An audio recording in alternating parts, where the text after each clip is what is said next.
মুহাম্মদ সাল্লাল্লাহু আলাইহি ওয়াসাল্লাম আজ থেকে প্রায় 1450 বছর আগে পৃথিবী থেকে গত হয়েছেন। প্রায় 1.5 সহস্র বছর আগে একজন মানুষ পৃথিবী থেকে চলে যাওয়ার পরও তিনি পৃথিবীর মানুষের কাছে যতটা প্রাসঙ্গিক, যতটা তার আলোচনা হয়, যতটা তিনি বেঁচে আছেন তার আদর্শের মাধ্যমে, সম্ভবত পৃথিবীতে অন্য কোনো মনীষী আমরা খুঁজে পাব না যে 1500 বছর ধরে সমানভাবে পৃথিবীতে আলোচিত, প্রশংসিত, অনুসৃত এবং প্রাসঙ্গিক আরেকজন মানুষ হয়তো আমরা খুঁজে পাবো না। মুহাম্মদ সাল্লাল্লাহু আলাইহি সাল্লামকে সেজন্য আল্লাহ তাআলা বলেছেন, ওয়ারাফা'না লাকা যিকরাক। হে রাসূল, আপনার আলোচনা, আপনার প্রশংসা, আপনার গুণ, সেগুলোকে আমি সমুন্নত করলাম। এমন সমুন্নত আল্লাহ তাআলা করেছেন, পৃথিবীতে বহু মানুষ এসেছে, কিয়ামত পর্যন্ত আসবে, কোন মানুষ, এমনকি অন্য কোন নবী রাসূলদেরকেও আপনি মুহাম্মদ সাল্লাল্লাহু আলাইহি সাল্লামের মতো এত বেশি প্রাসঙ্গিক, এত বেশি পৃথিবীর মানুষের কাছে পরিচিত এবং এত বেশি পৃথিবীর মানুষের কাছে জনপ্রিয়, মানুষের কাছে অনুসরণীয় আরেকজন মানুষ খুঁজে পাওয়া কঠিন হবে। সম্মানিত ভাইরা, আমরা এখানে যারা আছি আমরা সবাই বয়সের তরুণ।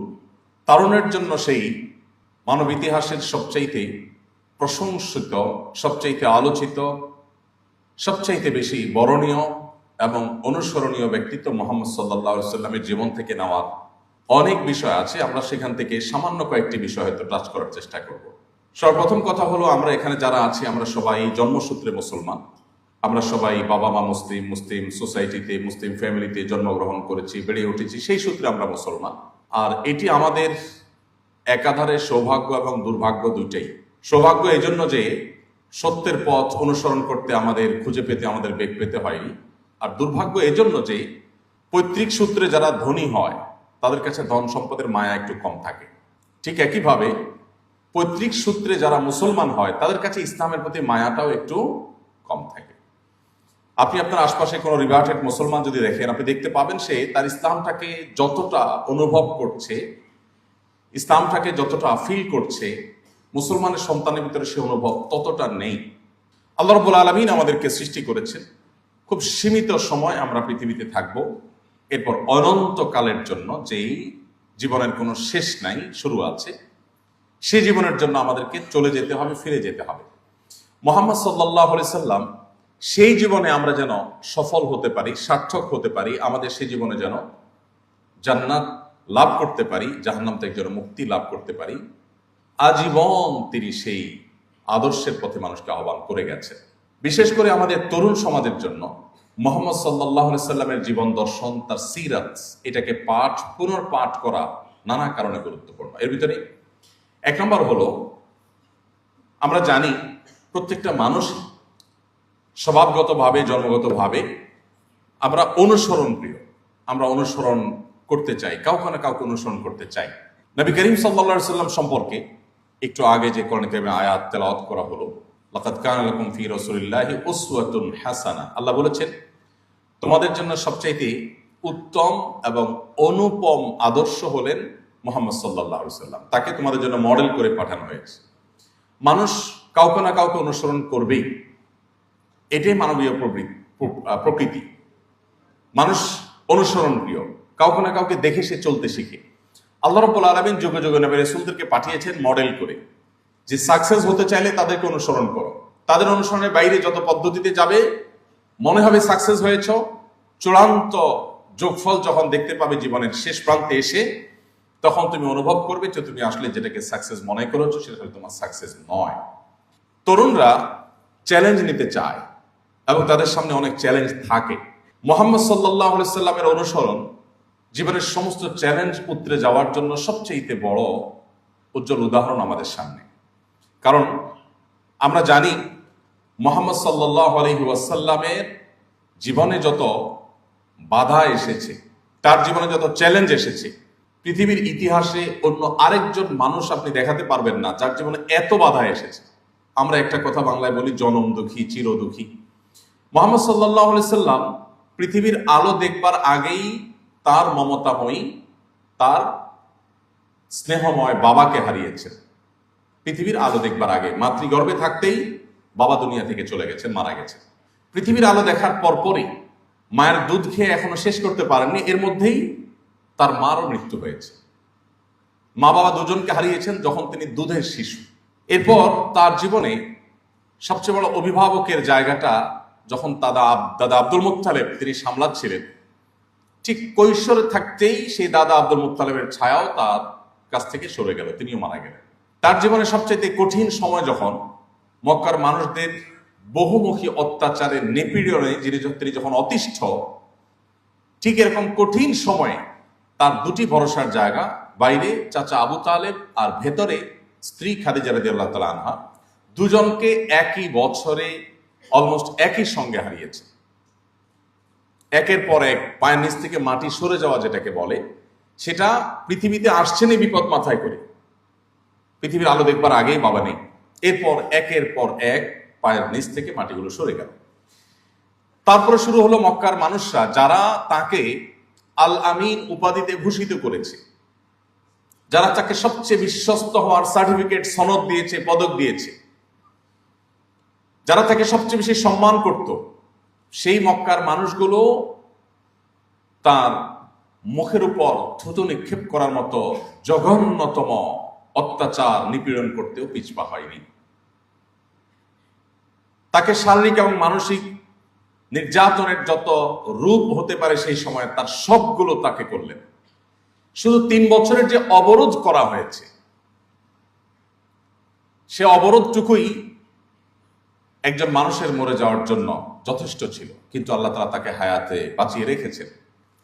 আমরা এখন আয়না ঘরের কথা শুনি, লোমহর্ষক বর্ণনা আমাদেরকে অবাক করে দেয় যে মানুষ কিভাবে এত পৈশাচিক, মানুষ কিভাবে এত নির্মম হতে পারে, মানুষ কিভাবে মানুষের প্রতি মানুষকে টর্চার করে এতটা আনন্দ পেতে পারে। আমরা অবাক হই। মুহাম্মদ সাল্লাল্লাহু আলাইহি সাল্লামকে মক্কার মুশরিকরা 3 বছরের জন্য অবরোধ করেছিলেন, তাকে এবং তার সকল অনুসারীদেরকে। এটা 2025 সালের অবরোধ না, যে অবরোধ চলাকালেও মানুষ নিজের জীবন কোনোভাবে বাঁচিয়ে রাখতে পারে, ধারণ করতে পারে।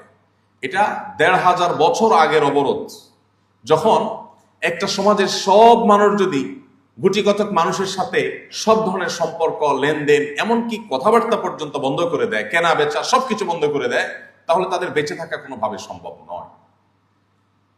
সেই রকম একটা সমাজে নবী করিম সাল্লাল্লাহু আলাইহি সাল্লামের জীবনে দীর্ঘ সময়ের অবরোধে তিনি সাহাবীদের নিয়ে মানবেতর জীবন যাপন করেছেন।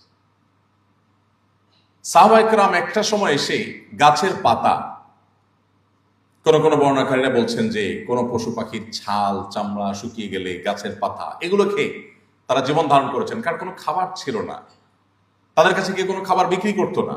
আর মক্কা সাধারণত খাদ্যশস্য অনেক বেশি উৎপাদন হতো না, মদিনায় হতো, বাইরে থেকে আমদানির উপর অনেকটা নির্ভর করতে হতো। এরকম একটা সমাজে কেউ বিক্রিও করতো না, কেউ কিনতো না, কোথাও ভ্রমণে যাবে কেউ সাথে নিত না, কেউ সঙ্গ দিত না। সেই সমাজ বাস্তবতায় এভাবে একটা মানুষ বেঁচে থাকা কঠিন। নবী সাল্লাল্লাহু আলাইহি সাল্লাম সেই সময়টা পার করলেন। এরপর তিনি মক্কায় থাকতে চেয়েছেন, কিন্তু না, তাকে মক্কায় থাকতে দেওয়া হলো না।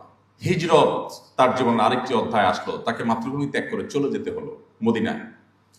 মদিনা মানুষজন খুব উৎসাহ উদ্দীপনার সাথে তাকে ওয়েলকাম করলেন, যে চলে আসুন আপনি, আপনাকে আমরা বরণ করে নেব।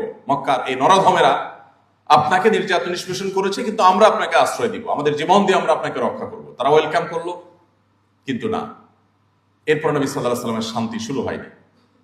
একের পর এক বদর, উহুদ, খন্দক, তাবুক, একটার পর একটা যুদ্ধ, আগ্রাসন, একের পর এক আক্রমণ, ষড়যন্ত্র তার উপরে চাপিয়ে দেওয়া হলো। জীবনে এমন একটি রাতও পাওয়া মনে হয় কঠিন হবে, যে রাত নবী করিম সাল্লাল্লাহু আলাইহি সাল্লাম দুশ্চিন্তা মুক্ত ভাবে তিনি ঘুমোতে পেরেছেন। এরপর তার যে আর্থিক সঙ্গতি সেটা বা অন্যান্য দিক আছে, সেগুলো নিয়ে আমরা আলোচনা নাই করলাম। জীবনে এত চ্যালেঞ্জ মোকাবেলা করে, এত চ্যালেঞ্জের বাধা ঠেলে ঠেলে, এত চ্যালেঞ্জের ওয়াল ঠেলে ঠেলে সামনে অগ্রসর হওয়া তো দূরের কথা, বেঁচে থাকায় যেখানে দায়, সেখানে মাত্র 10 বছর সময় পেয়েছেন মদিনায়, মাত্র 10 বছর। 10 বছরে মুহাম্মদ সাল্লাল্লাহু আলাইহি সাল্লামের আদর্শকে তখনকার পৃথিবীর সবচাইতে শক্তিশালী আদর্শ হিসাবে প্রতিষ্ঠা করে তারপর তিনি চিরতরে চোখ বন্ধ করেছেন। তাহলে আজকের তারুণ্য যদি চ্যালেঞ্জ মোকাবেলা শিখতে চায়, আজকের তারুণ্য যদি তার প্রতিটি পদে পদে যে সমস্ত চ্যালেঞ্জগুলো আসবে, বাধাগুলো আসবে, একটা একটা করে ডিঙিয়ে সে যদি সামনে অগ্রসর হতে চায়, তাহলে তাকে মুহাম্মদ সাল্লাল্লাহু আলাইহি সাল্লামকে পাঠ করতে হবে। তাহলে তাকে মুহাম্মদ সাল্লাল্লাহু আলাইহি সাল্লামের সিরাত অধ্যয়ন করতে হবে। কিভাবে একজন মানুষ সাফল্যের চরম শিখরে পৌঁছতে পারে, পৃথিবীর ইতিহাসে মুহাম্মদ সাল্লাল্লাহু আলাইহি সাল্লামের চাইতে উজ্জ্বল এবং উৎকৃষ্ট আরেকটি উদাহরণ আপনার খুঁজে পাওয়া কঠিন হবে। সময়ত ভাইরা, এই জন্যই তারুণ্যের জন্য নবী করিম সাল্লাল্লাহু আলাইহি সাল্লামের যে সমস্ত অবদান আছে তার মধ্যে একটা হলো যে তিনি আমাদেরকে জীবনে চ্যালেঞ্জ এবং বাধা উতরাবার পথ শিখিয়ে গেছেন হাতে ধরে। আপনি অবাক হবেন যদি আপনি সিরাত পাঠ করেন, যে কোনো একটা সিরাত গ্রন্থ আপনি শুরু থেকে শেষ পর্যন্ত পাঠ করেন, এমনকি অমুসলিমদের লেখা সিরাত গ্রন্থ যদি আপনি পাঠ করেন, আপনি অবাক হবেন যার জীবনে এত বাধা, এত শত্রুতা, এত ষড়যন্ত্র, প্রতিটা পদে পদে ভেতরের শত্রু, বাহিরের শত্রু। মদিনা যখন আসলেন, ইহুদিদের সাথে করলেন ঐতিহাসিক শান্তি চুক্তি। ঐতিহাসিক মদিনা একসাথে বসবাস করবে, তারা তাদের ধর্ম অনুসরণ করবে, মুহাম্মদ সাল্লাল্লাহু আলাইহি ওয়াসাল্লাম অনুসারীরা তাদের ধর্ম অনুসরণ করবে, শান্তিপূর্ণভাবে মদিনার সমাজে বসবাস করবে। চুক্তি হলো, কয়দিন পরে শুরু হলো তাদের ষড়যন্ত্র এবং শয়তানি। চুক্তি ভঙ্গ করে তারা গোপনে গোপনে আতাত করে করে মুসলমানদের শত্রুদের সাথে হাত মিলাতে শুরু করলো। এরপর আবার মুসলমান সেজে ঘাপটি বেড়ে মুসলমানদের মধ্যে মুনাফিকরা ঢুকে পড়লো। একদিকে মক্কার মুশরিকদের শত্রুতা, অপরদিকে মদিনার ভেতরের, একদিকে ইহুদিদের শত্রুতা, অপরদিকে মুনাফিকদের শত্রুতা। এত মুখী চ্যালেঞ্জ মোকাবেলা। এরপর আবার অর্থনৈতিক চ্যালেঞ্জ। মদিনা যে ফসলের উপর নির্ভর হতো, সেই ফসল উৎপাদন করা। আবার মক্কা থেকে এই যে হাজার হাজার সাহাবী যারা হিজরত করে এসেছেন, আজকের যুগে যারা আসে যাদেরকে রিফিউজি বলে, যদিও তারা রিফিউজি আজকে রিফিউজির মতো ছিলেন না, মুহাজির সাহাবীরা যারা মক্কা থেকে হিজরত করে আসলেন, তাদের অর্থনৈতিক মুক্তির ব্যাপার আছে। তাদের কিচ্ছু সাথে আনেন নাই, শুধুমাত্র এক কাপড়ে অনেকটা সবাইকে চলে আসতে হয়েছে। এই এক কাপড়ে চলে আসা হাজার হাজার মানুষ, সেই 1450 বছর আগের পৃথিবীতে আমরা ফিরে যাই, আজকের পৃথিবীতে রিফিউজিদেরকে ওয়েলকাম করার জন্য, তাদেরকে আশ্রয় দেওয়ার জন্য হাজারটা উপায় আছে। কিন্তু সেই 1450 বছর আগে, 1450 বছর আগে মক্কা থেকে আসা মুহাজির সাহাবীদের সবাই অর্থনৈতিক মুক্তি নিশ্চিত করলেন, এবং তারা কেউ মদিনাবাসীর উপরে বোঝা হলেন না। একবার একজন মুহাজির, একজন আনসারী সাহাবী কোথাও কোনো কুয়া থেকে, কোনো কূপ থেকে পানি নিতে গিয়ে দুজনের মধ্যে বাদানুবাদ হলো।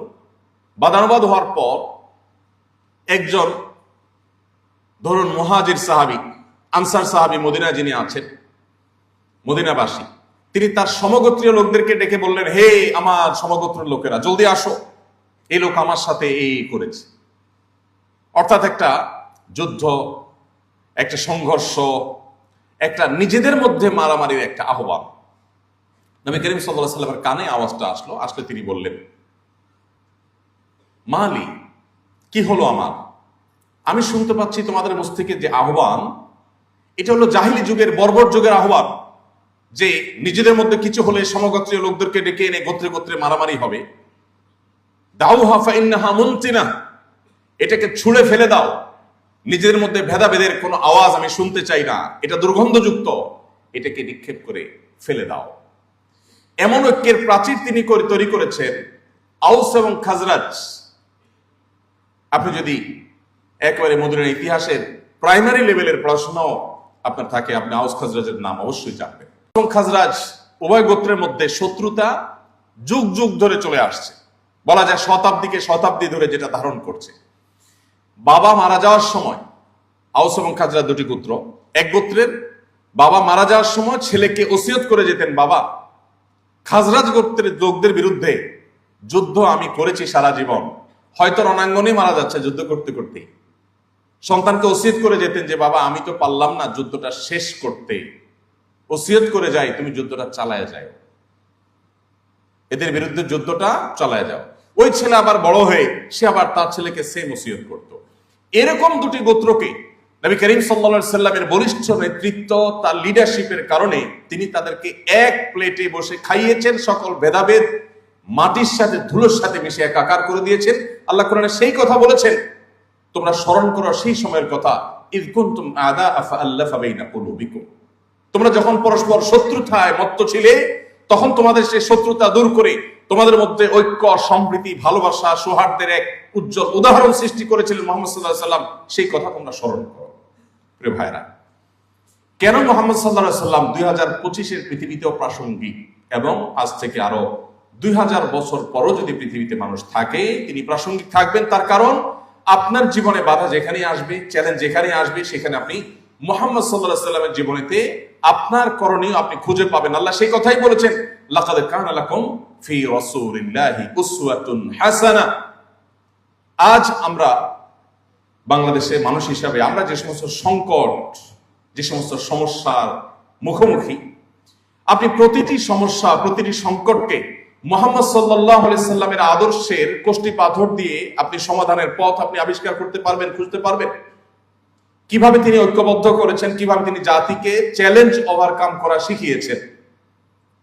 আমি যে কথাটি বলতে গিয়ে অন্যদিক চলে আসছিলাম, সেখানে আবার ফিরে যাচ্ছি। নবী সাল্লাল্লাহু আলাইহি সাল্লাম তার সিরাত যদি আপনি পাঠ করেন, আপনি দেখবেন এত বাধা যার জীবনে। আমি সে কথা বলতে গিয়ে, বাধা বলতে গিয়ে এদিকে এসেছিলাম, ইহুদিদের বাধা, মুনাফিকদের বাধা, এই সকল বাধা, এত চ্যালেঞ্জ, এত টেনশন, এত পেরেশানি, এত দুশ্চিন্তা যার জীবনে, বাধার পাহাড় মাথা নিয়েই যার জন্ম, সেই ব্যক্তি তার সম্পর্কে সাহাবীরা বলছেন, তার শিষ্যরা বলছেন, যারা তাকে দেখেছেন তারা বলেছেন যে তার দিকে যখনই তাকাতাম তিনি মুচকি হাসতেন। এত বাধা, এত টেনশন, এত পেরেশানি, এত শত্রুতা যার ব্যাপারে, সেই লোকটা তার দিকে তাকিয়ে কখনো এমন হয়নি যে তিনি গোমড়া মুখে আছেন, সবসময় তিনি হাসি মুখে থাকতেন। এবং তার সিরাতের তারজমের ইতিহাসে আপনি কোথাও খুঁজে পাবেন না, কোন অমুসলিমও লেখেনি যে তিনি কখনো রাগান্বিত হয়ে, মেজাজ হারিয়ে তিনি কাউকে ধমক দিয়ে এরপরে সরি তাকে বলতে হয়েছে। একটি ঘটনা তার জীবনে এমন হয়নি।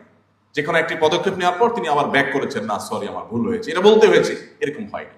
প্রিয় ভাইরা, এই জন্য আপনার যদি লিডারশিপ শিখতে হয়, আপনার যদি চ্যালেঞ্জ মোকাবেলা শিখতে হয়, আপনার যদি নিজের আদর্শকে, নিজের চিন্তাকে, নিজের মিশনকে সাকসেসের সর্বোচ্চ শিখরে নিয়ে যেতে হয়, তাহলে আপনাকে মুহাম্মদ সাল্লাল্লাহু আলাইহি সাল্লামকে পাঠ করতেই হবে। এর বিকল্প কোনো পথ আপনার সামনে খোলা নেই। সম্মানিত উপস্থিতি, তিনি তরুণদেরকে অনেক বেশি ভালোবাসতেন, অনেক বেশি ভালোবাসতেন। তিনি তরুণদেরকে সম্বোধন করে, তাদেরকে অ্যাড্রেস করে বিভিন্নভাবে, বিভিন্ন হাদিসে অনেকগুলো কথা তিনি বলে গেছেন। তিনি কখনো কখনো বলেছেন, ইয়া মাশারাশ শাবাব, হে তরুণ সম্প্রদায়। আলাদা করে কিশোরদেরকে কিংবা বৃদ্ধদেরকে কিংবা অন্য বয়সের মানুষকে নবী করিম সাল্লাল্লাহু আলাইহি ওয়াসাল্লাম কখনো অ্যাড্রেস করে কিছু বলেছেন, এরকম কোনো হাদিস আমরা পাই না। তিনি শুধুমাত্র এক শ্রেণীর, এক বয়সের মানুষকেই অ্যাড্রেস করে করে বিভিন্ন গুরুত্বপূর্ণ বক্তব্য দিয়েছেন, বার্তা দিয়েছেন, তাদেরকে নসিহা করেছেন। আর সেই শ্রেণীটা হলো তরুণ শ্রেণী, যুবকরা, যারা যৌবনে আছে, তাদেরকে নবী সাল্লাল্লাহু আলাইহি ওয়াসাল্লাম এত বেশি ভালোবাসতেন, এত বেশি গুরুত্বপূর্ণ মনে করতেন যে তাদেরকে তিনি নসিহা করতেন। তার যে সভাসদ ছিল, তার যে পরামর্শক পরিষদ ছিল, সাহাবীদের মধ্যে তার কাছের সাহাবী যারা ছিলেন, তাদের মধ্যে আবু বকর, ওমর রাদিয়াল্লাহু আনহুর মতো সিনিয়র মানুষ যেমন ছিলেন, আলী, আব্দুল্লাহ ইবনে আব্বাস, আব্দুল্লাহ ইবনে মাসউদ এবং আবু হুরায়রা রাদিয়াল্লাহু আনহু সহ টকবগে তরুণ সাহাবীদেরও ঠাসা অংশগ্রহণ তার মজলিসে ছিল। তিনি তরুণদেরকে এত বেশি মহব্বত করতেন, এত বেশি ভালোবাসতেন যে তরুণদের জীবনের লক্ষ্য পানে তারা যেন অগ্রসর হয়ে যেতে পারে, তারা যেন সাকসেস হতে পারে, সফল হতে পারে, সেজন্য তাদেরকে অনেকগুলো নসিহা করেছেন। আমি সেখান থেকে একটি পয়েন্টে শুধুমাত্র কথা বলে আমার বক্তব্য শেষ করবো ইনশাআল্লাহ। তার আগে, কেন সিরাত পাঠ আমাদের জন্য গুরুত্বপূর্ণ, কেন আপনি এমনকি অমুসলিম যদি হয়ে থাকেন কেউ এখানে, তারপরও আপনাকে কেন মুহাম্মদ সাল্লাল্লাহু আলাইহি ওয়াসাল্লামকে জানতে হবে, কেন তাকে পাঠ করতে হবে, আমি সে বিষয়ে আরেকটু কথা বলতে চাই। আজ আমরা আমাদের মধ্যে যে সমস্ত দৈন্যতা খুঁজে পাই, এর মধ্যে আমি শুরুতে যে পয়েন্টটা বলছিলাম যে আমাদের বেশিরভাগ মানুষের জীবনের লক্ষ্য কি আমরা জানি না। কোন একজন অস্ট্রেলীয় একজন বিজ্ঞানী, সম্ভবত তার নামটা আমার মনে নেই, এই ভদ্রলোকের একটি উক্তি আমি কোথাও পড়েছিলাম। তিনি বলেছিলেন যে আমি পৃথিবীতে কেন এসেছি বা আমার কেন জন্ম হয়েছে পৃথিবীতে আমি জানি না, তবে এটুকু নিশ্চিত যে আমি একটু ভালো খেলাম, পড়লাম, এরপর আমার জীবনটাকে শেষ করে দিলাম, এটা আমার জীবনের লক্ষ্য হতে পারে না, অসম্ভব। তো আমরা বেশিরভাগ মানুষ যারা নিজেদেরকে মুসলমান দাবি করছি অথবা মুসলমানের সন্তান হিসাবে হয়তো আমরা গর্বিত বটে, আমরাও বেশিরভাগ মানুষ আমাদের জীবন আজ অনেকটা লক্ষ্যহীন। মুহাম্মদ সাল্লাল্লাহু আলাইহি সাল্লাম আমাদের জীবনে লক্ষ্য খুঁজে পেতে আমাদেরকে সাহায্য করেছেন, যেটি সেই নিউজিল্যান্ডের নিউ মুসলিম তরুণ, মাত্র 19 বছর বয়স ছেলেটি, সে আমাকে যেটি বলেছে, ঠিক একই কথা আমার কাছে মনে হয় যে এখন আমাদের সহস্র তরুণের অন্তরের কথা, যে আমাদের জীবনের লক্ষ্য কি আমরা বেশিরভাগ মানুষ জানি না। আল্লাহ তাআলা কোরআনে বলেছেন, ওয়া মা খালাকতুল জিন্না ওয়াল ইনসা ইল্লা লিয়াবুদুন। মুহাম্মদ সাল্লাল্লাহু আলাইহি সাল্লাম আমাদের জীবনের লক্ষ্য কি সেটা আমাদের খুঁজে পেতে সাহায্য করেছে, এবং সেজন্যই তাকে আমাদের পাঠ করতে হবে, তাকে আমাদের অধ্যয়ন করতে হবে, তাকে আমাদের জানতে হবে। তাহলে আমরা সমৃদ্ধ হব, আমাদের জীবন সমৃদ্ধ হবে, আমরা এগিয়ে যাবো ইনশাআল্লাহ। সম্মানিত উপস্থিতি, মুহাম্মদ সাল্লাল্লাহু আলাইহি সাল্লাম তরুণদেরকে যে সমস্ত গাইডলাইন দিয়েছেন সেটা অনেক দীর্ঘ। আমি একটা পয়েন্টে শুধু কিছু কথা বলে শেষ করব। মুহাম্মদ সাল্লাল্লাহু আলাইহি সাল্লাম তরুণদেরকে তাদের জীবনে চরিত্রের হেফাজত এবং সংরক্ষণ করবার ব্যাপারে বিশেষভাবে গুরুত্ব আরোপ করেছেন। তিনি যে 2-3টি সম্বোধন বা 2-3টি অ্যাড্রেস করেছেন তরুণদেরকে উদ্দেশ্য করে, তার একটি ছিল এই রিলেটেড। তিনি বলেছেন, ইয়া মা'আশারাশ শাবাব, হে তরুণ সম্প্রদায়েরা, মান ইসতাতাআ মিনকুমুল বাআতা ফালইয়াতাযাওয়াজ, তোমাদের কেউ বিবাহ করবার সামর্থ্য যদি সে অর্জন করে ফেলে তাহলে আর বিলম্ব না করে সে যেন বিবাহ করে ফেলে। ওমান লাম ইয়াস্তাতি, যে ব্যক্তি সেটা করতে না পারে, ফাআলাইহি বিসসাওম, সে যেন রোজা রাখে। কেন? তার নিজেকে নিয়ন্ত্রণ করবার জন্য। আজ আমাদের সামনে গোটা পৃথিবীতে ভোগবাদ, এটা এমন ভাবে আষ্টে পৃষ্ঠে আমাদেরকে বেঁধে ফেলেছে যে আমাদের জীবনের লক্ষ্য যেন ভোগ ছাড়ার কিছু নেই। মুহাম্মদ সাল্লাল্লাহু আলাইহি সাল্লামের পুরো জীবন অ্যানালাইসিস করলে আপনি তার জিস্ট খুঁজে পাবেন যে তিনি আমাদেরকে আসলে ত্যাগের শিক্ষা দিয়েছেন এবং ত্যাগের জন্য উদ্বুদ্ধ করেছেন, বিশেষ করে তরুণদেরকে। আপনারা ইসলাম বিশ্ববিদ্যালয় কুষ্টিয়ার প্রফেসর ডক্টর খন্দকার আব্দুল্লাহ জাহাঙ্গীর নাম হয়তো শুনে থাকবেন। অনেক বছর আগে তিনি রোড অ্যাক্সিডেন্টে মারা গেছেন। ডক্টর আব্দুল্লাহ জাহাঙ্গীর রহমাহুল্লাহ একটি কথা বলতেন, সেই কথাটি হলো, তিনি বলতেন যে যেই জিনিসটা সৃষ্টিগতভাবে, জন্মগতভাবে, মূলগতভাবে যে জিনিসটা প্রমোটেড, সেটাকে যদি আরো প্রমোশন করা হয় তাহলে সেটা দুর্ঘটনায় পড়া নিশ্চিত। যে জিনিসটা আগে থেকে প্রমোটেড বা সৃষ্টিগতভাবে প্রমোটেড, সেটাকে প্রমোট আর করতে হয় না, ওইটাকে কন্ট্রোল করতে হয়। আর ইসলাম এই কন্ট্রোলের কথাই বলেছে। গোটা পৃথিবী দেখবেন যে সব ক্ষেত্রে দেখবেন তরুণদেরকে ভোগের কথা বলে, সবাইকে ভোগের কথা বলে, কেউ কন্ট্রোল করার কথা বলে না। ইসলাম আপনাকে কন্ট্রোল করার কথা বলবে। মুহাম্মদ সাল্লাল্লাহু আলাইহি সাল্লাম আপনাকে কন্ট্রোল করার কথা বলেছেন, যে আপনি নিজেকে নিয়ন্ত্রণ কিভাবে করবেন, নিয়ন্ত্রণ কেন করবেন, সেই জিনিসটা তিনি বুঝিয়েছেন এবং সারা জীবন তিনি এটার প্রতি আহ্বান করেছেন। একটা গাড়ি 80 কিংবা 100 স্পিডে এমনি চলছে, এটা প্রমোটেড, এমনি গতি সম্পন্ন। তাকে যদি পেছন থেকে আবার ধাক্কা দেওয়া হয় অথবা সামনে থেকে কোনো কিছু দিয়ে জোরে টান দেওয়া হয় তাহলে এই গাড়ি অ্যাক্সিডেন্ট করবে নিশ্চিত। একটা প্রচন্ড গতিসম্পন্ন গাড়ির গতিকে নিয়ন্ত্রণ করতে হয়, এটাকে ধাক্কা দিতে হয় না। আল্লাহ রাব্বুল আলামিন সৃষ্টিগতভাবে আমাদের প্রত্যেককে এমন ভাবে তৈরি করেছেন যে একটা বয়সের নির্দিষ্ট সীমায় পৌঁছার পর আমাদের শরীরে যৌন আকাঙ্ক্ষা জাগ্রত হবে, এটা দিয়েই আল্লাহ তাআলা সৃষ্টি করেছেন।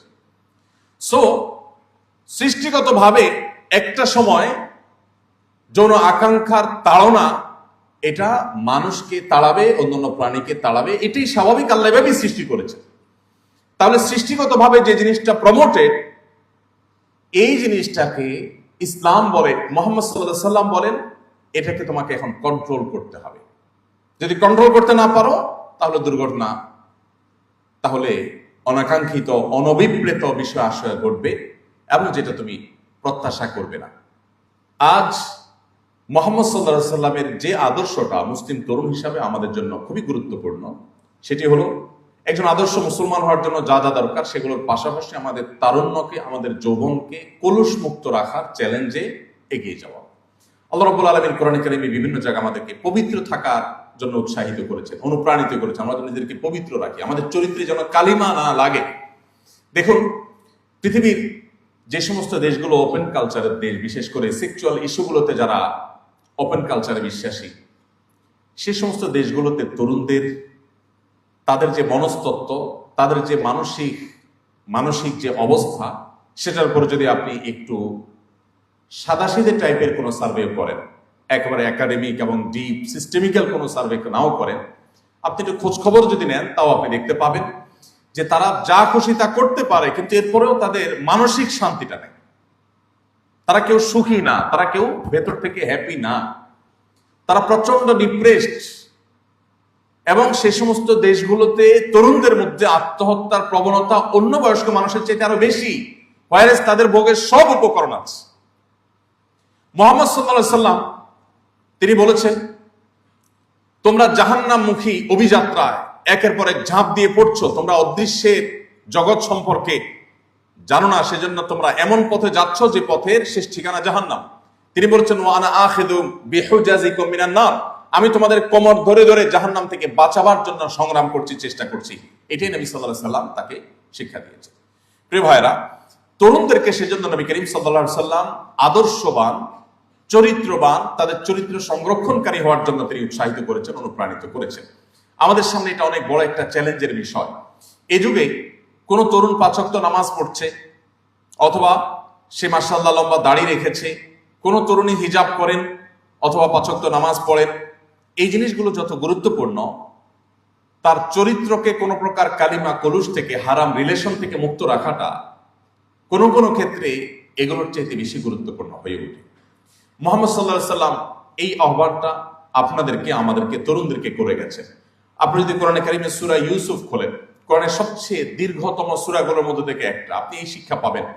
ইউসুফ আলাইহিস সালাম তার জীবনে একটি হারাম রিলেশনের অফার এসেছিল, তিনি সেটাকে কিভাবে মোকাবেলা করেছেন, কিভাবে সেটাকে ডিনাই করেছেন, ডিনাই করার ফলে তার উপরে কি কি নির্যাতনের স্টিম রোলার নেমে এসেছে, তাকে বন্দিত্ব বরণ করতে হয়েছে, দীর্ঘদিন জেল জীবনে কাটাতে হয়েছে, এরপরে তিনি তার চরিত্র বিসর্জন দিতে প্রস্তুত হন নাই। কোরআন কারীমে আল্লাহ তাআলা সেই ঘটনা উল্লেখ করেছেন আমাদের তারুণ্যের চরিত্রকে হেফাজত করবার জন্য। দেখুন, মুসলিম তরুণদের সবচাইতে বড় অস্ত্র বলতে পারি, সবচাইতে বড় সংগ্রামের জায়গা বলতে পারি, যদি মুসলিম তরুণ তার তারুণ্যকে হারাম এবং অবৈধ রিলেশন থেকে বাঁচাতে পারে, এটা হলো তার সবচাইতে বড় সাফল্যের জায়গা। কেন?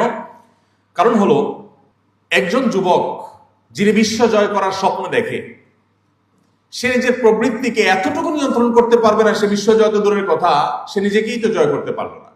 এজন্য মুহাম্মদ সাল্লাল্লাহু আলাইহি সাল্লাম আমাদের চরিত্রকে হেফাজত করবার জন্য বিভিন্নভাবে উৎসাহিত করে বলেছেন। তিনি বলেছেন, মাইয়াদমান লি মা বাইনা লিহইহি ওয়া মা বাইনা রিজলাইহি আদমান লাহুল জান্নাহ, তোমাদের মধ্যে কেউ যদি তার মুখের এবং তার সম্ভ্রমের, লজ্জাস্থানের, ইজ্জতের হেফাজত করবার দায়িত্ব নেয়, যে তার এই দুটি বিষয়কে সে নিয়ন্ত্রণ করবে, আল্লাহর অবাধ্যতার পথে সে পরিচালিত করবে না, এই গ্যারান্টি যদি কেউ দিতে পারে, এই দায়িত্ব যদি কেউ নিজের বেলা নিজে নিতে পারে, এবং এই চ্যালেঞ্জ নিয়ে যদি কেউ চ্যালেঞ্জে জয়ী হতে পারে, নবীজি বলেছেন, আমি তার জান্নাতের গ্যারান্টি দিলাম, আমি তার জান্নাতের দায়িত্ব নিলাম, যদি সে তার নিজের এই চরিত্রকে হেফাজত করবার দায়িত্ব নেয়। প্রিয় ভাইরা, পশ্চিমা যে কালচার বা সংস্কৃতি, এটা আমাদের দেশকে এমন ভাবে গ্রাস করে ফেলেছে যে আজকাল এই সমস্ত কালচারগুলো আমাদের কাছে এতটাই ডালভাত হয়ে গেছে যে আজ থেকে 2 দশক 3 দশক আগে আমাদের দেশে প্রথম বিয়ে করার পর নতুন স্বামী স্ত্রী নিজেদের স্বামী স্ত্রী হিসাবে পরিচয় দিতে যতটুকু হেজিটেশন ফিল করত, লাজুকতা অনুভব করত, এখন নিজের জেনার সঙ্গী, হারাম রিলেশনের সঙ্গী, একজন ব্যভিচার কর্মের সঙ্গীকে পরিচয় দিতে এতটুকু কুণ্ঠা এখন তরুণরা বোধ করে না। আমরা সেরকম একটা সমাজ বাস্তবতা এখন আছে। এই জিনিসটা এমনিতে হয় না, এটা উইথ প্ল্যান। এর জন্য অনেক বড় প্ল্যান, অনেক বড় ডিজাইন করা হয়েছে, কোটি কোটি মিলিয়ন মিলিয়ন টাকা বা ডলারের পিছনে খরচ করা হয়েছে। মুসলিম তরুণদের যে ধার, মুসলিম তরুণদের যে ঝাঁজ, মুসলিম তরুণদের যে শক্তি, মুসলিম তরুণদের যে উচ্ছলতা, সেটাকে ধ্বংস করে ভোঁতা করে দেওয়ার জন্য। আপনি মুসলমান, আপনি আপনার তারুণ্যকে, যৌবনকে যদি হারাম রিলেশন থেকে বাঁচাবার সংগ্রামে জয়ী হন, সবাই হারাম রিলেশনের সাথে জড়িয়ে থাকলেও আপনি থাকেন না, আপনি নিজেকে বাঁচিয়ে রেখেছেন, তাহলে আপনি সবচেয়ে আদর্শবাদী মুসলমানদের একজন, সবচেয়ে আদর্শবাদী মুসলমানদের একজন। প্রিয় ভাইরা আমার, এই চ্যালেঞ্জটা, এটা আমাদের মোকাবেলা করা শিখতে হবে। আমি একটি কথা বিনয়ের সাথে আপনাদেরকে বলতে চাই, আপনারা বিশ্ববিদ্যালয়ের শিক্ষার্থী, আমার শ্রদ্ধেয় শিক্ষকবৃন্দ এখানে আছেন অনেকেই। আমি বলতে চাই, পশ্চিমাদের কাছ থেকে আমাদের নেওয়ার অনেক কিছু আছে। পশ্চিমাদের কাছ থেকে আমরা জ্ঞানে, বিজ্ঞানে, তথ্য প্রযুক্তিতে, অবকাঠামোতে, উন্নয়নে, প্রশিক্ষণে, অনেক কিছুতে আমরা পিছিয়ে আছি। ডেফিনেটলি এই সমস্ত বিষয়গুলো তাদের কাছ থেকে আমাদের নেওয়ার আছে, সো আমরা সেগুলো তাদের কাছ থেকে নেব। কিন্তু আমরা যদি তথ্য প্রযুক্তিতে, জ্ঞানী বিজ্ঞানে তাদের চাইতে 100 বছর পিছিয়ে থাকি, তাহলে পারিবারিক বন্ধনে, দাম্পত্য সুখে আমরা তাদের চাইতে 200 বছর এগিয়ে আছি। আপনি পৃথিবীর সমস্ত উন্নত দেশে একটু চোখ মেললে দেখতে পাবেন যে আমাদের এখানে, আমি শুধু মুসলমানদের কথা বলছি না, আমি আমাদের সাবকন্টিনেন্টের কথা, আরো স্পেসিফিক করে আমাদের বাংলাদেশের কথা যদি বলি, তো আমাদের এই অঞ্চলে আপনি মুসলমান, হিন্দু, খ্রিস্টান, বৌদ্ধ, আমাদের এখানে সামাজিক যে সংস্কৃতি, আমাদের যে সামাজিক সৌন্দর্য, এই সামাজিক সংস্কৃতিতে আপনি দেখবেন স্বামী স্ত্রী পরস্পরকে যতটা ভালোবাসেন, স্বামী স্ত্রীর মধ্যে বোঝাপড়া যতটা ভালো, উন্নত দেশগুলোতে এটা কল্পনাও করা যায় না। আমি মাসখানেক আগে একটি উন্নত দেশে একজন বাংলাদেশি, যিনি বুয়েটিয়ান, ফজর নামাজ পড়ে তার বাসার সামনে গেলাম, তো পাশে একজন বৃদ্ধ মানুষ, যিনি খ্রিস্টান, ওই দেশের নাগরিক। তো তার সাথে পরিচয় হলো, আমাদের বাংলাদেশি সেই ভাইয়ের নেইবর, তার প্রতিবেশী, আমাকে পরিচয় করায় দিলেন। তো লোকটা দেখলাম ভোরবেলা একটা মাইক্রোবাসে করে আসলেন, নামলেন, গায়ে ধুলো ময়লা। আমি জিজ্ঞেস করলাম, এত ভোরে আমরা ফজর পড়ে আসলাম, আর উনি এই টাইমে আসেন কোত্থেকে? বললেন যে সে কোনো কাজ থেকে আসছে, কাজে গেছে, রাজমিস্ত্রি টাইপ কোনো কাজ টাজ করে। তো আমাকে ভদ্রলোক, বাংলাদেশি ভদ্রলোক বললেন যে আমার পাশে এই ভদ্রলোক আছে, আজকে এই বাসায় তিনি 20 বছর বসবাস করেন, তার কোনো ফ্যামিলি মেম্বার নাই, তিনি একা থাকেন, বয়স 65-70 এরকম কাছাকাছি হবে। এরকম একজন বৃদ্ধ মানুষ, তিনি বসবাস করছেন একা একা, তার বাসায় কোনো মানুষজন নেই, নিজে রান্না বাড়া করেন, নিজে কাজ করেন, নিজে খান, পরে। তো আমাকে ওই বাংলাদেশি ভাই বললেন যে এই যে লোকটা একাকী থাকে, তার বাসায় একটা রাইফেল আছে, লাইসেন্সওয়ালা, আমি সবসময় ভয়ে থাকি কখন সে আত্মহত্যা করে, এবং তাকে আমি প্রায় সময় পাহারা দিই, এবং তাকে বলি, খবরদার, তুমি কিন্তু একজন খ্রিস্টান, তুমি গডে বিশ্বাস করো, সো তুমি কিন্তু আত্মহত্যা করতে পারো না, ইত্যাদি আমি তাকে সবসময় বোঝানোর চেষ্টা করি। তো আমি কৌতূহলী হয়ে জিজ্ঞেস করলাম, আচ্ছা, লোকটার ফ্যামিলি কোনো সদস্য নাই, একা একা বুড়ো মানুষ, 20 বছর এখানে এভাবে, এটা কিভাবে সম্ভব? আমাদের বাংলাদেশে এটা তো কল্পনাও করা যাবে না। মুসলমান তো বটেই, হিন্দু, খ্রিস্টান, বৌদ্ধ, বাংলাদেশে আমরা যারাই বসবাস করি, আমাদের এখানকার কালচার এটা তো কল্পনাও করা যায় না যে একজন বৃদ্ধ মানুষ একা একা 20 বছর একটা করে কাটায়, এবং 60-65-70 বছর বয়সে রাজমিস্ত্রি কাজ করে এসে ভোরবেলা এসে সে রান্না বাড়া করে তারপর খাওয়া দাওয়া করবে, এটা আমরা চিন্তাও করতে পারি না। বলেন তো কাহিনী কি? তখন আমাকে সে ভদ্রলোক বললেন যে তারা তো আসলে পরিবার ব্যবস্থাপনা তাদের এমনটাই ভেঙে পড়েছে যে কেউ কারোর সাথে থাকবে, এটা তাদের জন্য অলমোস্ট অসম্ভবের মতো। কেন আরেকজনের সাথে থাকবে? সে স্বাধীন, বিয়ে করবে, বিয়ে করলে সে ফেঁসে যাবে, কারণ যদি বিচ্ছেদ হয়, বিয়ে যদি 3 বছর লাস্টিং হয়, বিচ্ছেদ হয়ে গেলে, এটা প্রায় বেশিরভাগ উন্নত দেশেরই আইন একরকমই, যে সম্পদের অর্ধেক তাকে দিয়ে দিতে হবে। তো বাবা এত কষ্ট করে তার সম্পদের অর্ধেক দিয়ে লাভ কি? আর বোঝাপড়া তো কারোর সাথে কারোর বোঝাপড়া নেই, এত বেশি স্বাধীন তারা যে স্ত্রীরও কয়েকটা করে বয়ফ্রেন্ড আছে, আর ওই পুরুষ লোকটারও কয়েকটা করে, স্ত্রীরও কয়েকটা করে বয়ফ্রেন্ড আছে, আর স্বামী লোকটারও কয়েকটা করে গার্লফ্রেন্ড আছে, কিচ্ছু বলার নেই, স্বাধীন। দেখুন, গোটা পৃথিবী আপনাকে বলবে তুমি একজনের সাথে রিলেশনে আছো, বৈবাহিক সম্পর্ক হোক আর হারাম সম্পর্ক হোক, একজনের সাথে তুমি সম্পর্কে আছো, এই অবস্থায় তুমি আরেকজনের সাথে সম্পর্ক করতে পারো না। সব সমাজ এটাকে খারাপ ভাবে দেখে, কেন খারাপভাবে দেখে বলেন? কি যুক্তি আছে? একজন মানুষ তো স্বাধীন, তিনি কারোর সাথে রিলেশনে আছেন, স্বামী বা স্ত্রী, অথবা অবৈধ বিবাহ বহির্ভূত সম্পর্ক আছে, একই সময়ে তিনি অন্য আরেকজনের সাথে যদি সম্পর্ক রাখেন তলে তলে, এটাকে পৃথিবীর সব সমাজ খারাপ মনে করে, অপরাধ মনে করে। কেন? কারণ মনে করা হয় যে তাহলে জীবন সঙ্গী বা যার সাথে এখন তিনি আছেন তার সে সঙ্গী বা সঙ্গিনীর সাথে প্রতারণা করা হয়, এই জন্য, তাই না? ইসলাম এর চাইতে আরো এক কাঠি এগিয়ে। কিভাবে? ইসলাম বলে তোমার জীবনে যে জীবন সঙ্গী বা সঙ্গিনী আসবেন, কাউকে আল্লাহ তোমার জন্য লিখে রেখেছেন, তোমার তাকদীরে আছে, তিনি যেই হন না কেন, তার জন্য তোমার পুরো যৌবনকে, প্রতিটা দিন, প্রতিটা রাত, প্রতিটি ঘন্টা, তোমার প্রতিটি সেশনকে পাহারা দিয়ে দিয়ে তার জন্য তুমি তোমার নিজেকে সেভ করতে হবে। যদি না করো তাহলে তোমার জীবনে অনাগত জীবন সঙ্গী বা সঙ্গিনীর সাথে তুমি প্রতারণা করলে, কারণ তুমি তার আগে কাউকে তথাকথিত ভালোবাসা আদান প্রদানের নাটক অভিনয় করলা, আর যথাসময়ে তোমার জীবন সঙ্গী যে আসলো, সঙ্গিনী যে আসলো, তার সাথে তুমি নাটক অভিনয় করলা, তাহলে দিন শেষে তুমি প্রতারণা করলা। পৃথিবীর মানুষ যেটাকে প্রতারণা মনে করে, ইসলাম সেটাকে আরো এক কদম আগ বেড়ে প্রতারণা সাব্যস্ত করে এবং সেটাকে আমাদের জন্য নিষেধ করে। এই জন্য ভাইরা, এটা একটা বেটাগিরির ব্যাপার। ইদানিং একটা স্লোগান বেশ জনপ্রিয় হয়েছে, প্রেম করে কাপুরুষ, বিয়ে করে বীর পুরুষ। যথাযথ, আমার কাছে যথার্থ উক্তি মনে হয়েছে। চুরি চুপটামি, পলাপলি, অলিগলিতে, চিপা চাপায়, হোটেলের বেঞ্চে, এগুলা কি? এ তো কাপুরুষের কাজ। বীর পুরুষের মতো নবী করিম সাল্লাল্লাহু আলাইহি ওয়াসাল্লাম বলেছেন, আলিনু হাদান নিকাহ ফাইন্নাহু নিকাহ ওয়া লাইসা বিসিফাহ। তোমরা বিবাহ করবে ঘোষণা দিয়ে, আওয়াজ করে, সবাইকে দাওয়াত করে বিবাহ করবে।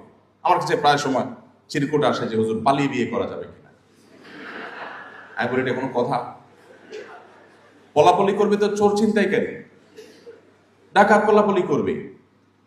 বিবাহ করবে যে, সেটা একটা ভালো কাজ করবে, সেখানে পলাপলি করবে। সে বাপের বেটার মতো বুক ফুলায়া ঘোষণা দিয়া সবাইকে সাথে নিয়া সে বিবাহ করে ডাকডোল পিটাতে পিটাতে যাবে। এটাই তো সুন্নাহ, এটাই তো আদর্শ। প্রিয় ভাইরা, তো আমি ওই যে অমুসলিমের কথা বলছিলাম, ওই ভদ্রলোক, তার কোনো পরিবারের সদস্য নেই, এবং পরে খোঁজ খবর নিয়ে দেখলাম যে হ্যাঁ, এরকম মানুষ এই সমাজে অহরহ, অনেক মানুষ এরকম যাদের আসলে পরিবারের কোনো সদস্য নেই, কারোর সাথে কারোর কোনো বোঝাপড়া নেই। আমি একটা কথা বরাবরই বলি, আমাদের এখানে অধঃপতনের পরও ঢাকা এখন প্রতিদিন, আরো কয়েক বছর আগের জরিপে, প্রতিদিনে যে পরিমাণ বিবাহ নিবন্ধন হয়, তাল মিলিয়ে প্রায় সেই পরিমাণ বিবাহ বিচ্ছেদ হয়। দুর্ভাগ্যজনক। এই যে আমাদের ফ্যামিলি বন্ডিং খারাপ হয়ে যাচ্ছে, স্বামী স্ত্রীর মধ্যে বোঝাপড়া কমে যাচ্ছে, এটা কমতে কমতেও যে লেভেলে আমরা আছি, আমরা যদি আরো 50 বছর নিচে নামতে থাকি, পশ্চিমারা আরো 100 বছরও সেখানে আসতেও পারবে না ইনশাআল্লাহ। আমাদের এখানে এখনো স্বামী স্ত্রীর মধ্যে যে বোঝাপড়া, আমি সবসময় বলার চেষ্টা করি, এটা ওরা স্বপ্নেও কোনোদিন দেখে না যে আসলে বোঝাপড়া এত ভালো হতে পারে। আমাদের স্বামী স্ত্রীকে, স্ত্রী স্বামীকে যতটা মিস করে, ওরা চিন্তা করতে পারে না। একটা অ্যাপসের অ্যাডভার্টাইজ আপনারা নিশ্চয়ই দেখেছেন, যাদের স্মার্টফোন আছে নিশ্চয়ই একটা অ্যাপের অ্যাডভার্টাইজ বারবার আপনাদের সামনে আসে, সোশ্যাল মিডিয়াতে বিশেষ করে। সেটা হলো, দেখা যাচ্ছে যে স্ত্রী সোফায় শুয়ে আছে, হাতে মোবাইলটা, ঘুম এসে গেছে। তখন স্বামী এসে কি করে? মোবাইল হাতে রেখে ঘুমায় পড়ছেন বেচারি স্বামী বা অবৈধ সঙ্গী, সে এসে কি করে? মোবাইলটা খোলার চেষ্টা করে। অ্যাপস ডেভেলপ যারা করেছেন, ওই অ্যাপ ডেভেলপকারী প্রতিষ্ঠান অ্যাডভার্টাইজে যেটা বোঝাতে চায় সেটা হলো, না, স্বামী যতই চেষ্টা করে খুলতে পারে না। এমনকি মোবাইলটা নিয়ে বউয়ের মুখের কাছে ধরে যে ফেস লক দিয়ে খোলে কিনা, না, তাও খোলে না। এই অ্যাডভার্টাইজের মিনিংটা কি বলতো?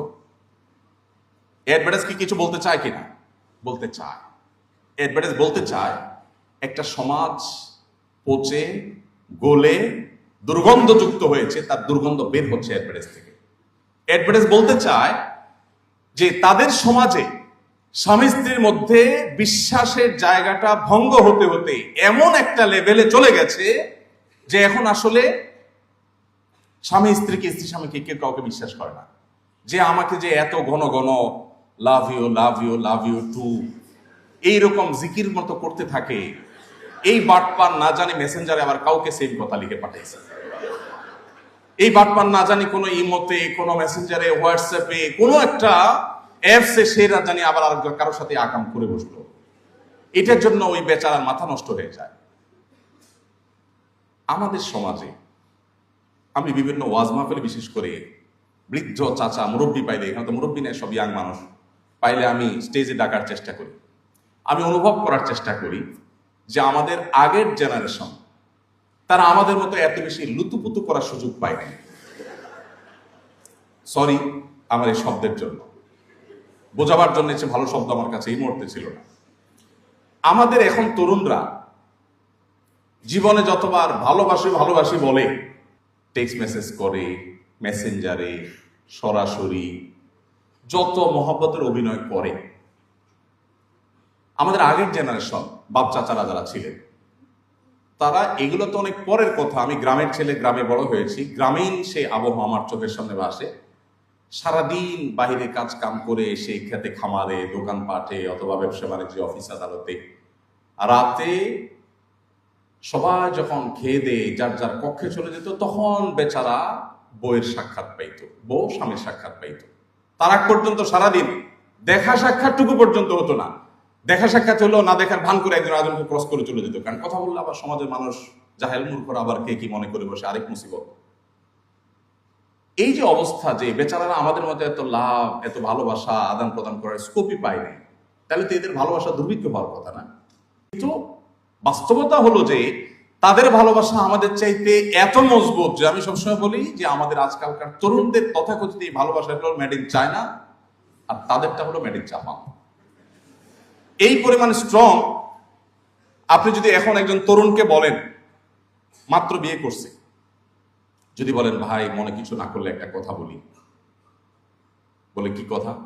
যদি বলেন যে ভাই ভাবিকে দেখছি কার সাথে যেন হাঁটতেছে হাত ধরে, কোথায় দেখছে? ভাই নিউ মার্কেটের দিকে দেখছিলাম।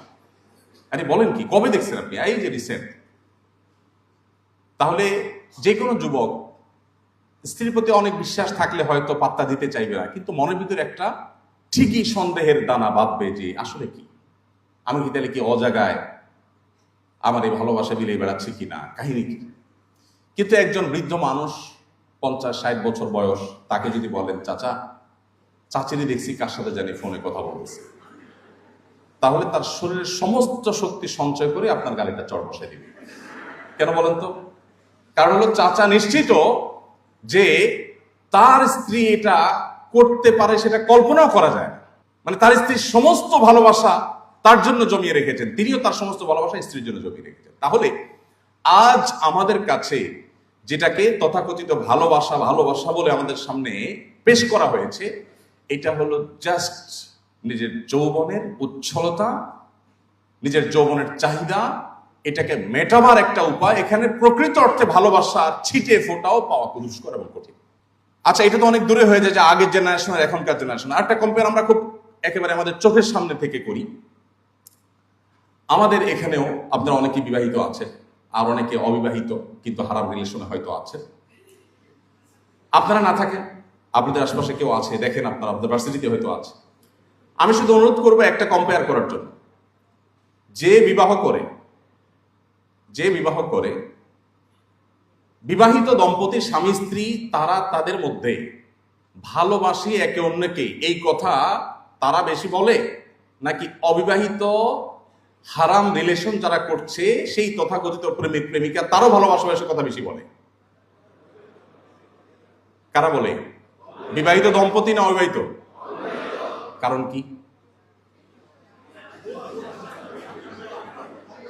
কারণ নকল জিনিস চকচক একটু বেশি করে। কোন সন্দেহ আছে? মুখ দিয়া ফেনা তুলে ফেলা হবে। ভালোবাসি বলতে বলতে বলতে বলতে মানে মনে হয় যে সে ফিদা হয়ে যাবে, অথচ 6 মাস বা 1 বছর যাইতে গিয়ে দেখা যায় ব্রেকআপ, আরেকজন হাত ধরে চলে গেছে। কোথায় চলে গেলে এত সব ভালোবাসাবাসি? আবার যে ওখানে যে একই জিকির, তার সাথে আবার সেম জিকির। এই পুরো আয়োজনটা শয়তানের অনেক বড় একটা আয়োজন। এটা সিরিয়াস ইস্যু, হাসির ইস্যু না। কোন যুবক যদি তার যৌবনকে নিয়ন্ত্রণ করবার সংগ্রামে জয়ী হতে পারে, তাহলে তার দ্বারায় আল্লাহ চাহেন তো অন্য সব ক্যাপাবিলিটি অর্জন করলে তার দ্বারা বিশ্ব জয় করা সম্ভব। আর যদি কেউ তার যৌবনের এইটুকু জিনিসকে নিয়ন্ত্রণ করতে না পারে, আমি এটাকে বলি ডায়রিয়া রোগীর সাথে কম্পেয়ার করি। আমি ডায়রিয়ার রোগী লুজ মোশন হয়, হতে হতে হতে হতে একটা পর্যায়ে সে ডায়রিয়া হয়ে যায়, তার আসলে নিয়ন্ত্রণ করবার ক্ষমতা আর থাকে না, সে যেখানে সেখানে তার কাপড় চোপড় খারাপ হয়ে যায়। ঠিক একই অবস্থা যারা বিবাহ পর্যন্ত অপেক্ষা করতে প্রস্তুত না, যেখানে যা দেখে সেখানে সে কাইত হয়ে যায়, সেখানে লাভ ইউ শুরু করে দেয়। আমি বলি এটা হলো ডায়রিয়া রোগীর মতো। নিয়ন্ত্রণ হারিয়ে ফেলেছে সে, তার নিজের প্রতি কন্ট্রোল নাই। আল্লাহ রাব্বুল আলামিন আমাদেরকে এমন একটা দিন দিয়েছেন যে দিন আমাদেরকে সবসময় কন্ট্রোল করার ট্রেনিং দেয়। কন্ট্রোল, আল্লাহ বলেছেন কুল্লিল মুমিনিনা ইয়াগুদ্দু মিন আবসারিহিম ওয়া ইয়াহফাযু ফুরুজাহুম। ভার্সিটিতে পড়েন, ছাত্ররা ছাত্রীরা তাদের চোখের সামনে হারাম বহু দৃশ্য এসে পড়ে, নিজেকে নিয়ন্ত্রণ করা কঠিন হয়ে যায়। আল্লাহ বলেছেন হে ঈমানদার, নারী এবং পুরুষ আলাদা আলাদা অ্যাড্রেস করে আল্লাহ বলেছেন। প্রথম পুরুষদেরকে বলেছেন, এরপর নারীদেরকে বলেছেন তোমরা তোমাদের দৃষ্টিকে সংযত রাখবে, অবনত করবে, কন্ট্রোল করবে। কেন? কারণ তুমি যদি কন্ট্রোল না করো তাহলে তোমার মনোজগতে অস্থিরতা কাজ করবে, আর এই অস্থিরতার ফলে তোমার ভেতরের পশুত্ব, পাশবিকতা এটা জেগে উঠবে। যখন জেগে উঠবে তখন তুমি নানাবিধ অপরাধে, নানাবিধ অন্যায়, নানাবিধ গুনাহে তুমি জড়িয়ে যাবে। এই জন্য নবী করিম সাল্লাল্লাহু আলাইহি সাল্লাম তরুণদের জন্য খুবই বিশেষভাবে তাদেরকে ডেকে আলাদা করে অ্যাড্রেস করে বলেছেন ইয়া মাশারাশ শাবাব, হে তরুণ সম্প্রদায়েরা। চরিত্র হেফাজত করবার জন্য বিবাহের সক্ষমতা অর্জন করবার পর বিবাহ করে ফেলবে, তার আগে বিবাহ করার সক্ষমতা হওয়ার আগ পর্যন্ত নিজেকে কন্ট্রোল করার যেত ওয়ে হতে পারে সেগুলো অবলম্বন করবে, কিন্তু খবরদার চরিত্রকে নষ্ট করবে না। আপনারা জানেন একটি বিখ্যাত হাদিস রয়েছে, নবী সাল্লাল্লাহু আলাইহি ওয়াসাল্লাম বলেছেন 7 শ্রেণী মানুষকে আল্লাহ তাআলা আরশের নিচে ছায়া দেন। এই 7 শ্রেণী মানুষের মধ্যে 2টি শ্রেণী শুধু ইয়াংদের জন্য রিজার্ভ। তার একটা হলো নবী সাল্লাল্লাহু আলাইহি ওয়াসাল্লাম বলেছেন শাবুন নাশাআ ফি ইবাদাতিল্লাহ, যে যুবক তার যৌবনকে আল্লাহর ইবাদতে কাটায়, এই যুবকের আল্লাহ রাব্বুল আলামিন কিয়ামতের ভয়াবহ দিনের ভয়াবহতা থেকে সেফ রাখবেন।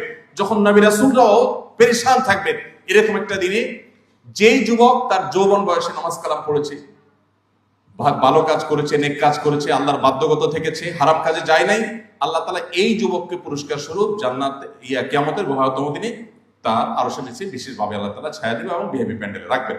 দ্বিতীয়ত হলো নবী সাল্লাল্লাহু আলাইহি ওয়াসাল্লাম বলেছেন রাজুলুন দাআতহু ইমরাআতুন যাতু মানসাবিন ওয়া জামাল।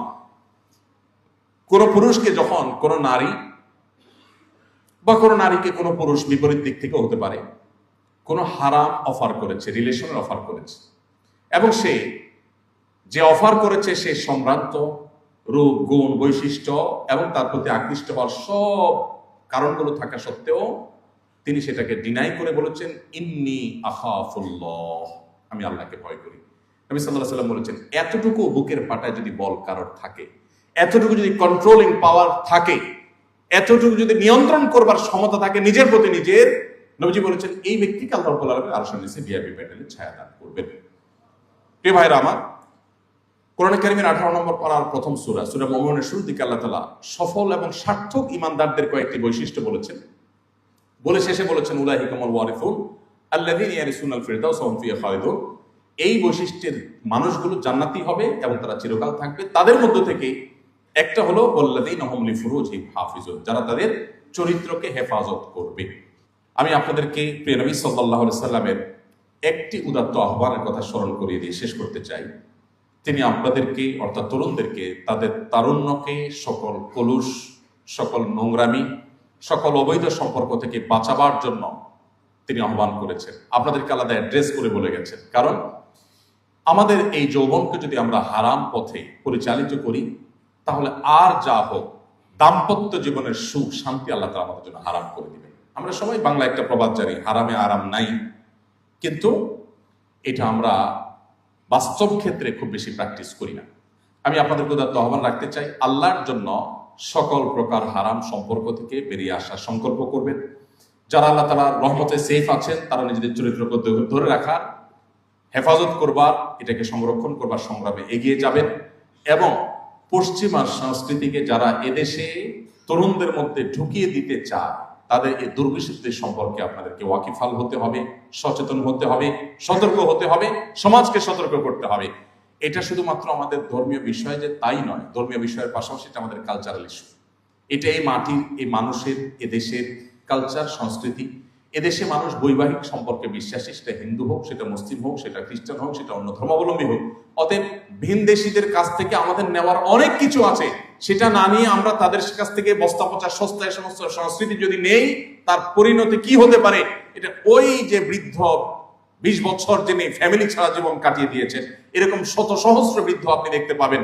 আপনি যে বাইরে ট্রাভেল করে নিশ্চয়ই দেখবেন অনেক মহিলা 70, 80, 85 বছর বয়স একা একা ট্রাভেল করছে, কেউ নেই তার সাথে। পরিবার ব্যবস্থাপনা ভেঙে খান খান হয়ে গেছে, টুকরো টুকরো হয়ে গেছে। যারা বিবাহ করেছেন তারা জানেন, সারাদিন যত কষ্ট করেন, পরিশ্রম করেন, দিন শেষে আপনি বাসায় যাবেন, আপনার ফ্যামিলির কাছে যাবেন, স্ত্রী আছে, মা বাবা আছেন, ভাই বোন আছেন, সন্তান সন্ততি আছেন। এই চিত্র, এই দৃশ্যগুলো যখন চোখের সামনে ফুটে ওঠে, সারাদিনের কষ্ট মুহূর্তের মধ্যে আমরা ভুলে যেতে পারি। যারা এই পরিবার ব্যবস্থাপনার এই সুফল, এই দুনিয়ার জান্নাত, পরিবারের সুখ সমৃদ্ধি, এটা যারা পায়নি বা যারা হারিয়ে ফেলেছে, তাদের মধ্যে দেখবেন সুখের সমস্ত উপকরণ থাকা সত্ত্বেও তাদের রাস্তাগুলো আমাদের চাইতে অনেক বেশি চকচকা, অনেক বেশি ফ্রেশ, পরিবেশ অনেক বেশি সুন্দর। তাদের যে পথঘাট, তাদের যে নেচার, সেটা আমাদের চাইতে অনেক সুন্দর হওয়া সত্ত্বেও তারা সুখী নয়, তারা ডিপ্রেসড, তারা আত্মহত্যা প্রবণ, তাদের সংসার শেষ, তাদের দাম্পত্য জীবন শেষ, তাদের পরিবার ব্যবস্থা শেষ। এই জন্য আল্লাহর ওয়াস্তে আমাদের বিবাহ বহির্ভূত সম্পর্ককে না বলার মতো ঈমানি শক্তি আমাদের থাকতে হবে। আর এটা যদি না হয়, তাহলে আমি ভালো মুসলিম যেমন হতে পারবো না, ঠিক তেমনি ভাবে আমি সুখী মানুষও হতে পারবো না।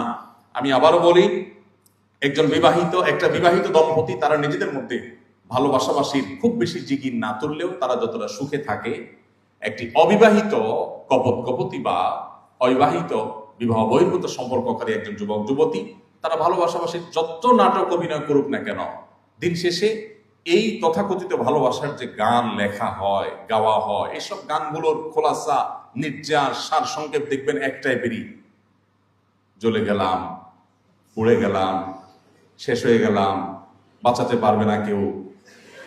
ওটা আসলে শেষ হয়ে গেছে, ওর জীবনটা আসলে জীবন্ত জাহান্নাম হয়ে গেছে। আমি সবসময় বলি, ভালোবাসা এটা হলো সফট ড্রিঙ্কসের ঝাঁজের মতো। একবার খুলে ফেলছেন, ঝাঁজ চলে গেছে, এরপর যত টাইট দেন আর ফ্রিজে রাখেন, আগের ঝাঁজ আর কখনো ফিরে পাবেন না। সো ডিসিশন আপনাকেই নিতে হবে যে আপনি কি রাস্তাঘাটে আপনার তথাকথিত ভালোবাসা বিলায় বেড়াবেন, নাকি সময়ের জন্য অপেক্ষা করবেন। আল্লাহ আমাদেরকে সঠিক সিদ্ধান্ত নেওয়ার তৌফিক দান করুন। আমরা যদি পরিবার ব্যবস্থাপনাকে স্ট্রং করতে চাই, আমরা যদি সুখী পরিবার চাই, আমরা যদি সুখী সমাজ চাই, আমাদের সুন্দর সমাজ চাই, আমাদের সুস্থ সমাজ চাই, তাহলে আমাদেরকে আমাদের চরিত্রকে কলুষ মুক্ত রাখার সংগ্রামে জয়ী হতে হবে। বিকল্প কোনো পথ আমাদের সামনে খোলা নেই। যেটাকে আমরা ভোগবাদের জয় জয়কারে এসে আমাদের নিজেদের জন্য কল্যাণকর মনে করছি, সেটা আমাদের বিপদের সমূহ কারণ। দেখুন, বিবাহ বহির্ভূত সম্পর্কে যে পরিমাণ প্রতারণা হয়, আমরা সহজ বাংলা যেটাকে বলি ছেঁকা খাওয়া, যে পরিমাণ ছেঁকা খাওয়া খায়ের ব্যাপার হয়, বৈবাহিক সম্পর্কে যে হয় না তা না, কিন্তু আপনি যদি কম্পেয়ার করেন, তাহলে 100টা বিবাহিত দম্পতি আর 100টা হারাম রিলেশনকারী কপতি, এই দুয়ের মধ্যে বিবাহিত দম্পতি, তাদের মধ্যে আপনি দেখবেন হয়তো 5টা অমানুষ স্বামী স্ত্রীর উপরে টর্চার করে সে হয়তো তলে তলে আরেকজনের হাত ধরে চলে গেছে, বিচ্ছেদ হয়েছে, অথবা বিপরীত দিক থেকে হয়তো কোনো মহিলা, তিনি তার দিক থেকে হয়তো অপরাধ হয়েছে। এটা 5টা 10টা ঘটনা আপনি শতকরা হয়তো পাবেন। কিন্তু এর বিপরীতে ওই যেটাকে আপনারা নাম দিচ্ছেন প্রেম, আসলে প্রতারণা, আসলে ভোগবাদিতা, আসলে যৌবনের উচ্ছলতা, আসলে যৌবনের পাগলামি, ওখানে 100টা সম্পর্কের মধ্যে হয়তো আপনি 10টা সম্পর্ক দেখবেন যে খুব ভালোভাবে হয়তো টিকছে, সেটাও কয়দিন টিকবে আল্লাহ জানে, আর বাকিগুলো সব চাকা খেয়ে এদিক সেদিক চলে গেছে। এজন্য আপনার শুধুমাত্র আখিরাতের শান্তি নয়, দুনিয়ার শান্তির প্রয়োজনে আপনাকে এই কালচারের বিরুদ্ধে আপনাকে দাঁড়াতে হবে যে আমাদের সংস্কৃতি এটা না, এই সংস্কৃতির সাথে এই মাটির, এই মানুষের, এখানকার মানুষের ধর্মের কোনো কিছুর কোনো সম্পর্ক নেই। অতএব এই ভিনদেশী এই অপসংস্কৃতির ছোবল আপনাকে শেষ করছে, তারুণ্যকে শেষ করছে। মনে রাখবেন, আমরা সেই তরুণদের উত্তরসূরি যেই তরুণরা অর্ধ পৃথিবী জয় করেছে, তাদের পায়ের নিচে এনেছে। সে আব্দুল ইবনে ওমর, সে আব্দুল ইবনে আব্বাস, সে মুসআব ইবনে উমাইর, সেই আবু হুরায়রা, সে ওমর ফারুক রাদিয়াল্লাহু তাআলা আনহুর উত্তরাধিকারী আপনি, তাদের বংশধর আপনি। তারা বিশ্ব জয় করেছে, আপনি এখন আছেন কোথায় কার মান জয় করার তালে? আল্লাহ তাআলা আমাদের সবার চরিত্রগুলোকে হেফাজত করার তৌফিক দান করুন। মুহাম্মদ সাল্লাল্লাহু আলাইহি সাল্লামের আদর্শ দ্বারা আমাদেরকে অনুপ্রাণিত হওয়ার তৌফিক দান করুন। মুহাম্মদ সাল্লাল্লাহু আলাইহি সাল্লামকে জানার জন্য আসলে 1 ঘন্টা 2 ঘন্টা লেকচার, বক্তব্য, আলোচনা, অনুষ্ঠান এগুলো কোনোভাবেই আসলে যথেষ্ট নয়। আমি আপনাদেরকে উদাত্ত আহ্বান রাখতে চাই, আপনি একজন স্বপ্নবাজ মানুষ হিসাবে, স্বপ্নবাজ তরুণ তরুণী হিসাবে আপনি জীবনে একটি বারের জন্য হলেও আমি আপনাকে অনুরোধ করব, মুহাম্মদ সাল্লাল্লাহু আলাইহি সাল্লামের জীবনের শুরু থেকে শেষ পর্যন্ত যে কোনো একটা সিরাত গ্রন্থ আপনি একবার হলেও পড়ুন। আমি বিশ্বাস করি আপনি মুসলমানের সন্তান হিসাবে যদি প্রিয় নবী সাল্লাল্লাহু আলাইহি সাল্লামের জীবনের শুরু থেকে শেষ পর্যন্ত একবার পড়েন, আপনার ঈমানের মিটার তরতর করে উপরে উঠতে থাকবে। আপনি ইসলামটাকে অনুভব করবেন, ইসলামের স্বাদ তৃপ্তি অনুভব করবেন। কেন তাকে আপনি অনুসরণ করবেন, সেই কজ, সেই যৌক্তিকতা আপনি খুঁজে পাবেন প্রতিটি লাইনে, প্রতিটি পৃষ্ঠা পৃষ্ঠা। আল্লাহ তাআলা আমাদের সবাইকে সেই তৌফিক দান করুন। সিরাত গ্রন্থ অধ্যয়ন করা, নবী সাল্লাল্লাহু আলাইহি সাল্লামকে জানার চেষ্টা করার এই উদাত্ত আহ্বান রেখে আমি শেষ করছি। আস-সুন্নাহ ফাউন্ডেশন, উম্মার স্বার্থে সুন্নাহর সাথে।